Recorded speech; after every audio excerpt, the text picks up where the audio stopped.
Asahan ang pagbubukas ng mas maraming trabaho ayon sa Department of Economy, Planning and Development o DepDev.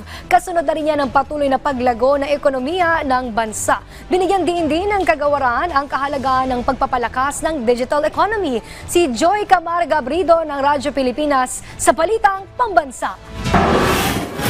Positibo ang pamahalaan na lalago pa ang ekonomiya ng Pilipinas matapos maitala ang 5.4% na gross domestic product nitong unang quarter ng 2025. Sa panayam ng Radyo Pilipinas, sinabi ni Department of Economy, Planning and Development Undersecretary Rosemarie Edilion na bukod sa tumaas ang export ng Pilipinas, tumaas din ang importation ng private sector. Ibig sabihin, mas maraming trabaho ang malilikha dahil gagamitin sa negosyo ang mga inimport gaya ng capital at transport equipment at mga electrical machinery. Yung spending ng private sector in terms of importation is mga capital goods po to eh. Ibig sabihin, meron silang prospect to prepare to talaga para sa business expansion. So going forward, may in-expect tayo na na maraming maglilikha pa rin to ng maraming trabaho. Dagdag pa ng DepDev, magandang indikasyon din ang pagtaas ng household consumption